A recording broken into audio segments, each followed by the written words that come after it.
Hello everyone, मैं कृष्ण शर्मा आपका स्वागत करता हूं हमारे YouTube channel PSC by DC sir पर। दोस्तों, जैसा आप सभी को पता है, हम एक इम्पोर्टेंट सीरीज एमपीपीएससी 2026 या एमपीपीएससी 2026 को टारगेट करते हुए लेके आए थे, जिसमें हम एमपी का हिस्ट्री, कल्चर एवं लिटरेचर को बहुत अच्छे से पढ़ने वाले हैं। अभी हमारी जो सीरीज चल रही है उसमें हम मेनली टूरिस्ट प्लेसेस या पर्यटन स्थल को रिवाइज कर रहे हैं और बहुत अच्छे से समझ रहे हैं। यहाँ मेनली आप प्रीलिम्स और मेंस दोनों में लिख के आ सकते हैं। मैं आपको इतना बता रहा हूँ कि आप आराम से 2 नंबर में या शॉर्ट क्वेश्चन में उसे आराम से लिख के आ सकते हैं। ठीक है, तो आज का हमारा लेक्चर नंबर 4 है और लेक्चर नंबर 4 में हम आज पढ़ेंगे मध्य प्रदेश की प्रमुख गुफाएं, समाधि स्थल एवं मकबरे। यानी यहाँ पर क्या लिखा हुआ है, गुफाएं यानी कैप्स और समाधि साइट्स और टॉम्ब्स ऑफ मध्य प्रदेश हम पढ़ने वाले हैं। ठीक है, एक एक करके सभी को बहुत अच्छे से पढ़ेंगे। प्रमुख गुफाएं, मेजर कैप्स कौन कौन सी है, समाधि स्थल कहाँ पर कौन सा स्थित है और मकबरा कहाँ पर है, ये सभी आपके एग्ज़ाम में पूछे जाते हैं। अब देखिए यहाँ पर हमें कहाँ पर देखने को मिलता है, तो सर यहाँ पर लिखा हुआ है पुरातात्विक, सांस्कृतिक और धार्मिक पर्यटन स्थल। यहाँ पर major tourist places of religious, culture and archaeological. इधर हम मेंस में बात करेंगे तो इधर मेंस में नीचे आपको दिखेगा world heritage sites and tourism of Madhya Pradesh. यानी प्रीलिम्स और मेंस हम दोनों को कवर करते चल रहे हैं।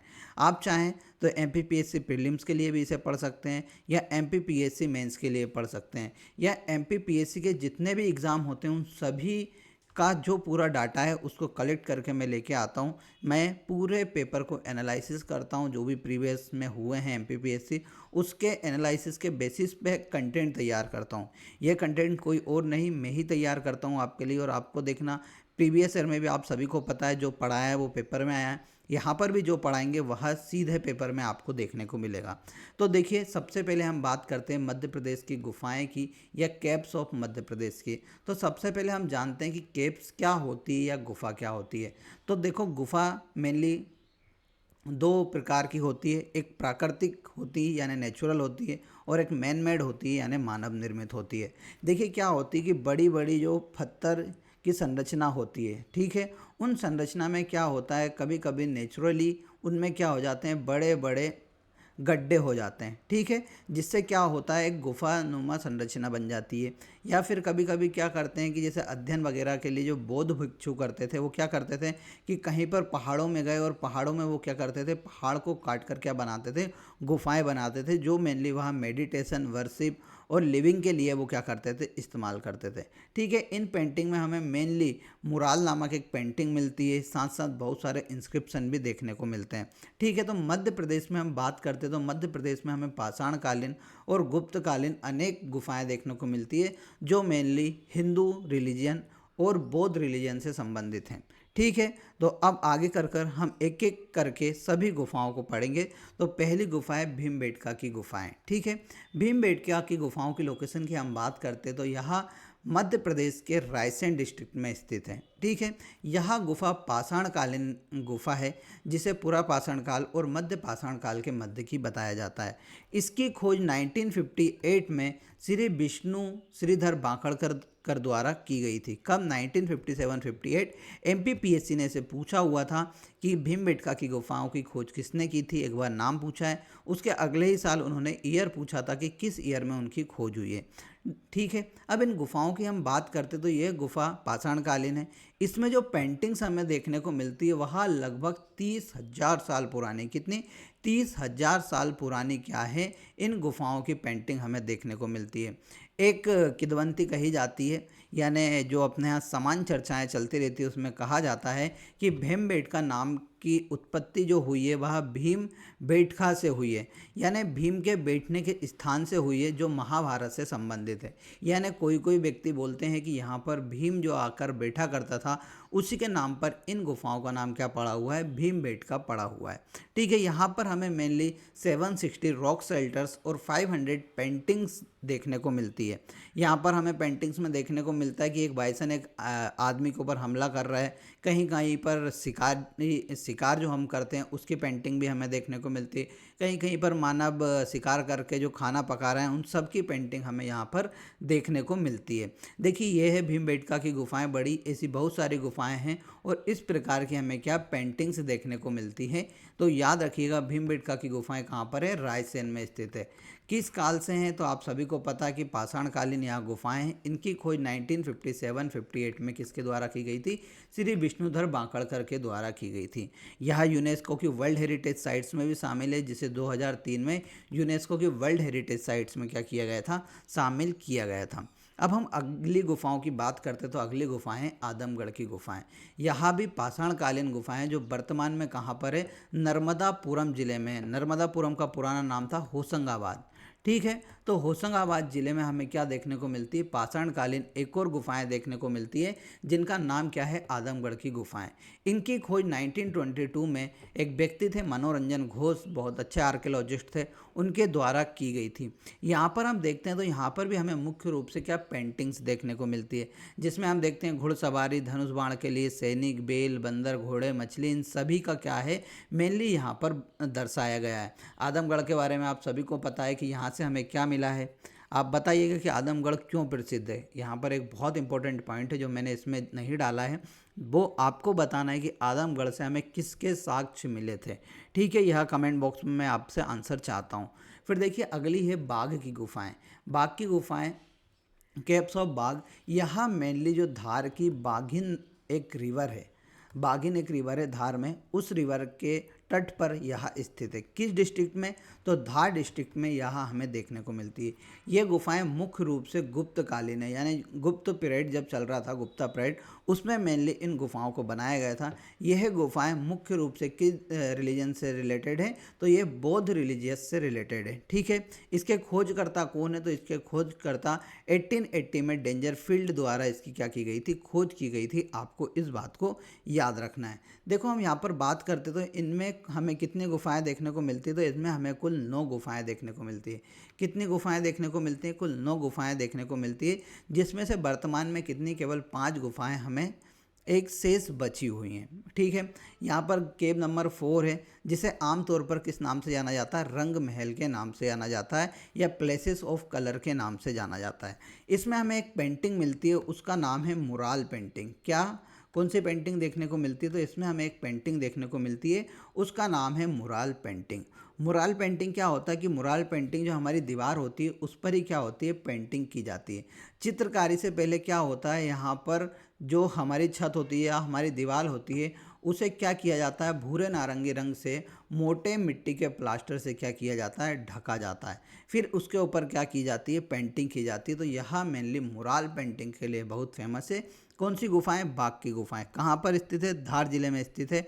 मेनली इसका बाघ नाम क्यों रखा गया है, ऐसा कहा जाता है कहीं कहीं पर कि इसमें बाघ आके रहने लगे थे, फिर बाघ यहाँ से चले गए, तो इस कारण इनका नाम बाघ की गुफाएं रख दिया गया। ठीक है, अब देखिए यहाँ पर हम आगे बात करते हैं उदयगिरी की गुफाओं की। तो देखिए इसमें मैंने फ़ोटो भी लगाया है उदयगिरी की गुफाएं।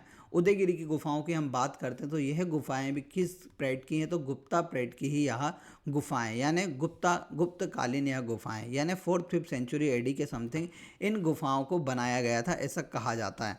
यहाँ मेनली कहाँ पर स्थित है, तो यहाँ हम सांची विदिशा के बीच में यहाँ हमें देखने को मिलती है। तो किस डिस्ट्रिक्ट में आती है, सांची डिस्ट्रिक्ट में इसे बनाया गया है। यह गुफाएं मुख्य रूप से हिंदू और जैन धर्म से रिलेटेड है। किससे, हिंदू और जैन धर्म से रिलेटेड है।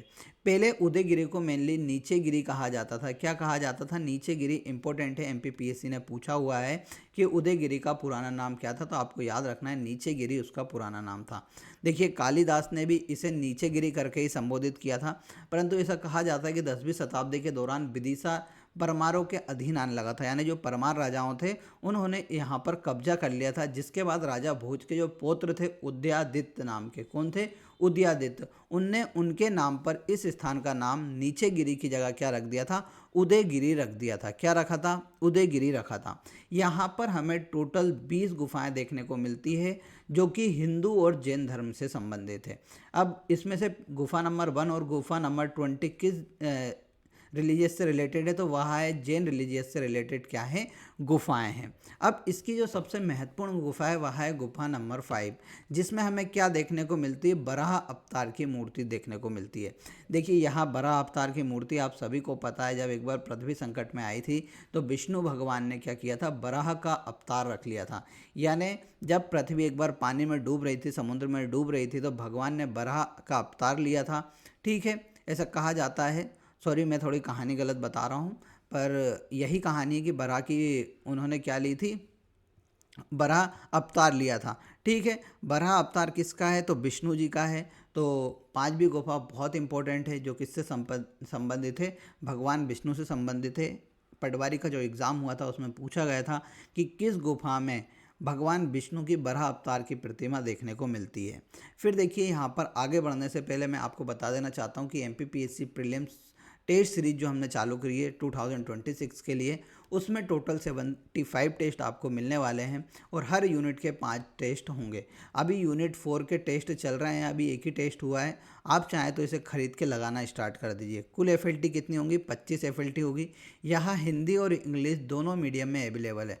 इनको DC सर द्वारा और मेरे द्वारा बहुत अच्छे से एनालिसिस करके बनाया जा रहा है।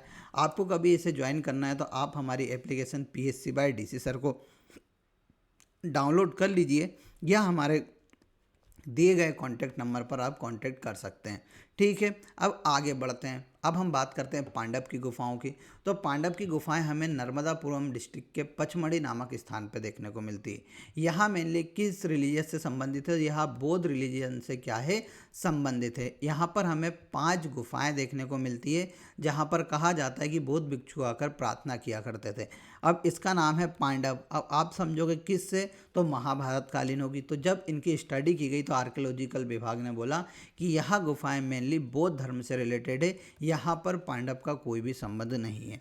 तो आप बिल्कुल भी कन्फ्यूज़न मत होइएगा। पांडव की गुफाएं पचमढ़ी में देखने को मिलती है, और एक है पांडव जलप्रपात जो हमें छतरपुर ज़िले में देखने को मिलता है। ठीक है, तो दोनों में डिफरेंस करते चलिएगा। ठीक है, केन नदी पर है पांडव जलप्रपात। और फिर देखिए यहाँ पर पांडव की गुफाओं की बात हो रही, तो ये कहाँ पर देखने को मिलती है, पचमढ़ी नर्मदापुरम में हमें देखने को मिलती है। फिर देखिए हम बात करते हैं भृतहरि की गुफाओं की। भृतहरि की गुफाओं की हम बात करते तो ये हमें कहाँ पर देखने को मिलती है, उज्जैन डिस्ट्रिक्ट में देखने को मिलती है।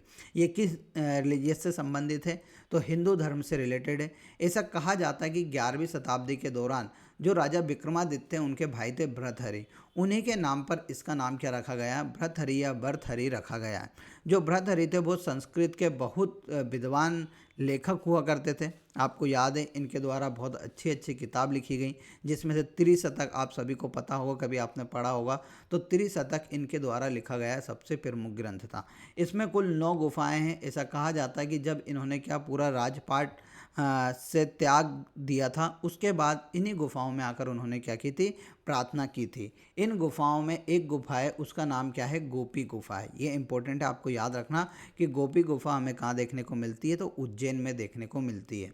फिर हम बात करते हैं सारू मारू की गुफाओं की। तो सारू मारू की जो गुफाएं वह सीओर डिस्ट्रिक्ट में स्थित है, जो कि किस रिलीजियस से संबंधित है, तो वह बौद्ध रिलीजियस से संबंधित है। ठीक है, याद रखना कहाँ पर सारू मारू की गुफाएं कहाँ पर है, सीहोर में है, जो कि किस रिलीजियस से संबंधित है, बौद्ध रिलीजियस से संबंधित है। फिर देखिए माड़ा की गुफाएं या मांडा की गुफाएं ऐसे बोला जाता है। यह सिंगरौली की मांडा तहसील में स्थित है, इसलिए इन्हें मांडा या माड़ा की गुफाएं कहा जाता है। ये मेनली शैव धर्म से रिलेटेड है, और शैव धर्म यानी शिव जी से संबंधित है। तो यह किस धर्म से होगी, तो यह हिंदू धर्म से रिलेटेड है। ठीक है, यहाँ पर हमें बहुत सारी गुफाएं देखने को मिलती है, विभा माड़ा, गणेश माड़ा और शंकर माड़ा। फिर जल जलिया माड़ा गुफाएं और रावण माड़ा गुफाएं। तो जो रावण की माड़ा गुफाएं, ऐसा कहा जाता है कि रावण इन्हीं गुफाओं में आकर रहा करता था।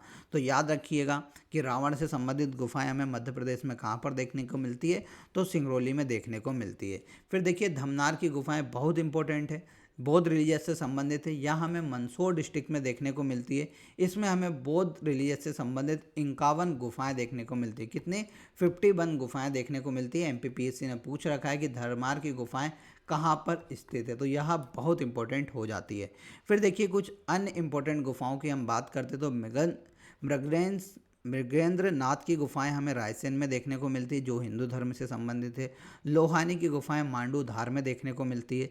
सतकोटरी की गुफाएं भी हमें मांडू धार में देखने को मिलती है। बिलौआ की गुफाएं हमें ग्वालियर में देखने को मिलती है। सिद्धांचल की गुफाएं हमें ग्वालियर में देखने को मिलती है, जो कि ग्वालियर के किले में स्थित है। फिर देखिए सिलहारा की गुफाएं हमें अनूपपुर में देखने को मिलती है। फिर पहाड़गंज की गुफाएं हमें मुरैना डिस्ट्रिक्ट में देखने को मिलती है। शंकराचार्य की गुफाएं हमें ओमकारेश्वर खंडवा में देखने को मिलती है। जब आप ओमकारेश्वर मंदिर में ऊपर चढ़ते हैं तो वहीं पर आपको नीचे सिड़ाव के पास कौन सी गुफाएं देखने को मिलती है?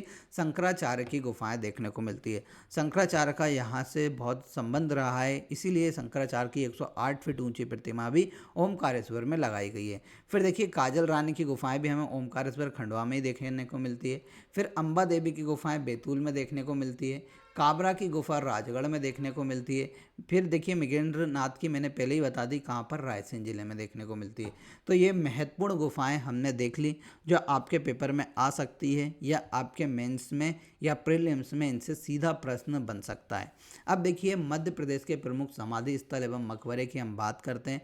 तो देखिए समाधि स्थल क्या होता है? जहाँ पर आत्मा की शांति और ध्यान का प्रतीक होती है समाधि। जैसे आपने सुन रखी होगी संत सिंगाजी समाधि स्थल, सुना है संत सिंगाजी समाधि स्थल, जो कि खंडवा में स्थित है। तो वहाँ पर क्या हुई थी, जो इनके गुरु थे सिंगाजी, उनने क्या ली थी? समाधि ली थी। फिर वहीं पे क्या हो गया, समाधि स्थल बन गया, बड़ा सा मंदिर बन गया। यहाँ पर क्या होता है, आत्मा की शांति और ध्यान के लिए लोग बाग जाते हैं। फिर मकबरा क्या होता है, किसी व्यक्ति का के सम्मान में एक संरचना बनाई जाती है, जिसे हम क्या बोलते हैं, मकबरा बोला जाता है। ठीक है। अब देखिए ग्वालियर हमने डिस्ट्रिक्ट वाइज मैंने यहाँ पर बांटा गया है, कहाँ पर कौन सी समाधि है, कौन सा मकबरा है। तो देखिए ग्वालियर में हम बात करते हैं तो तानसेन की समाधि है। ठीक है। तानसेन की समाधि के सामने उनके गुरु मोहम्मद घोष का मकबरा भी हमें देखने को मिलता है। तानसेन का मकबरा भी इसे बोला जाता है। देखिए फिर लक्ष्मीबाई की समाधि देखने को मिलती है। लक्ष्मीबाई की सहायिका की कौन थी? झलकारी बाई। तो झलकारी बाई की समाधि भी हमें कहाँ पर? ग्वालियर में देखने को मिलती है। उसके बाद हत्सू खां और हद्दू खां का मकबरा भी हमें कहाँ देखने को मिलता है? ग्वालियर में देखने को मिलता है। तो यहाँ पर चार मोस्ट इंपॉर्टेंट है, कौन सी? तानसेन, मोहम्मद घोष, लक्ष्मीबाई और झलकारी बाई। फिर देखिए बुरहानपुर में हम आते हैं तो बुरहानपुर में देखिए मुमताज़ जो महल थी, मुमताज़ की कब्र है। मुमताज़ की पहली कब्र कहाँ थी? बुरहानपुर में। फिर मुमताज़ की कब्र को कहाँ पर शिफ्ट किया गया था? आगरा में। तो मुमताज़ महल की जो पहली कब्र है वो कहाँ पर है? मेनली बुरहानपुर में देखने को मिलती है। फिर देखिए दौलत खां लोधी का मकबरा भी बुरहानपुर में। फिर शहजादा परवेज़ का मकबरा भी हमें कहाँ देखने को मिलता है? बुरहानपुर में। फिर देखिए हम अशोकनगर में चलते हैं तो अशोकनगर की चंदेरी में हमें मेनली सूफी संत व शेखों का मकबरा देखने को मिलता है। काजी का मकबरा देखने को मिलता है। काले सबियद का मकबरा भी हमें देखने को मिलता है। फिर छतरपुर में हम चलते तो छतरपुर में धुबेला नामक स्थान है, वहाँ पर हमें छत्रसाल, राजा छत्रसाल की समाधि मिलती है, जिन्हें मध्य प्रदेश का शिवाजी कहा जाता था या बुंदेलखंड का शिवाजी कहा जाता था। फिर देखिए बेरछा रानी की मकबरा भी यहीं पे है और सवई सिंह की समाधि भी हमें छतरपुर डिस्ट्रिक्ट में देखने को मिलती है। फिर पन्ना में चलते हैं तो यहाँ के महाराजा किशोर सिंह की समाधि हमें देखने को मिलती है, उनका मकबरा देखने को मिलता है। जबलपुर के बरेला में हमें रानी दुर्गावती की समाधि स्थल देखने को मिलता है। ठीक है। रानी दुर्गावती चंदेल वंश से संबंधित थी, बाद में इनका विवाह गोंड राजा से होता है। फिर ये गोंडों की तरफ से 1564 में किसके साथ? अकबर के साथ, अकबर की सेना के साथ युद्ध लड़ती हैं और उसी दौरान ये शहीद हो जाती हैं। और उनके बाद ही यहाँ पर जबलपुर में मेनली रानी दुर्गावती की समाधि स्थल लगाई गई थी। फिर देखिए भोपाल की हम बात करते हैं तो भोपाल में हमें नवाब हसन सिद्दीकी का मकबरा देखने को मिलता है। यह मकबरा, आप कभी बड़ा तालाब जाएंगे तो बड़ा तालाब के बीच में जो मकबरा है वह किसका है? नवाब सिद्दीकी हसन का क्या है? मकबरा है। फिर देखिए यहाँ के पास में एक इस्लाम नगर पड़ता है जिसका नाम वर्तमान में जगदीशपुर हो गया। जगदीशपुर में हम जाते हैं तो हमें दोस्त मोहम्मद और फतेही बीबी का मकबरा देखने को मिलता है। फिर देखिए मांडू धार में आते तो मांडू धार में होशंग शाह का मकबरा मिलता है। ऐसा कहा जाता है कि संगमरमर से निर्मित पहला मकबरा जो है वह होशंग शाह का ही मकबरा है। और इसी होशंग शाह के मकबरे से मेनली जो मकबरे की डिज़ाइन ली गई थी, आगरा के ताजमहल की डिज़ाइन ली गई है, वो किससे ली गई है? होशंग शाह के मकबरे से ही ली गई है। यहाँ पर हमें महमूद खिलजी की कब्र भी देखने को मिलती है। फिर देखिए शिवपुरी चलते हैं तो शिवपुरी में हमें महारानी सांख्या राजे सिंधिया की समाधि देखने को मिलती है। तात्या टोपे की समाधि स्थल देखने को मिलती है, माधवराव सिंधिया की समाधि स्थल देखने को मिलती है और पीर बुधान का मकबरा भी हमें शिवपुरी में देखने को मिलता है। फिर देखिए चंदेरी में हम जाते हैं, चंदेरी अशोक नगर में, तो बेजू बावरा की समाधि हमें मोस्ट इंपॉर्टेंट है, एमपीपीएससी ने पूछा है ये कहाँ पर है बेजू बावरा की समाधि, तो चंदेरी में। धार में हम जाते हैं तो अब्दुल्ला शाह चंगल का मकबरा देखने को मिलता है। खरगोन में एक स्थान है रावरखेड़ी, और रावरखेड़ी में हमें देखने को मिलता है पेशवा बाजीराव की समाधि देखने को मिलती है। मंडला में हमें गिरधारी बाई की समाधि देखने को मिलती है। सागर में बाबा मस्ताना अली शाह का मजार हमें देखने को मिलता है। यहाँ पर धमोनी उर्स लगता है, यानी धमोनी उर्स यानी बोला जाता है, उर्स यानी मेला होता है, तो बाबा मस्ताना अली शाह की मज़ार पर हमेशा क्या लगता है, धमोनी उर्स आयोजित किया जाता है। हरदा में हम जाते हैं, हरदा के सोडलपुर में, तो वहाँ हमें कान्हा बाबा की समाधि स्थल देखने को मिलती है।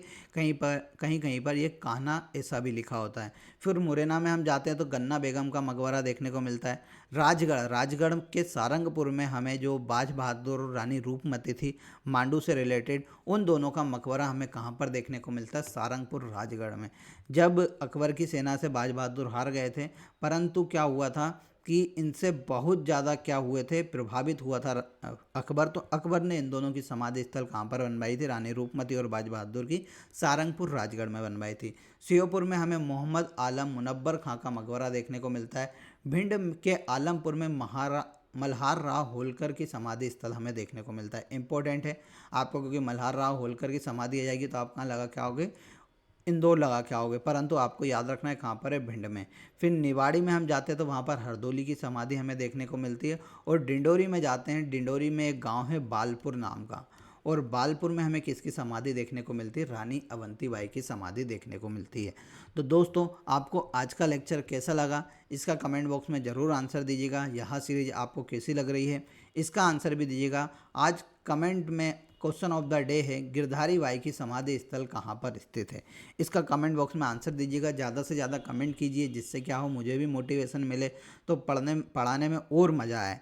ठीक है, इसी प्रकार अगले लेक्चर में हम कल वापस से मिलेंगे। तब तक के लिए जय हिंद, जय भारत।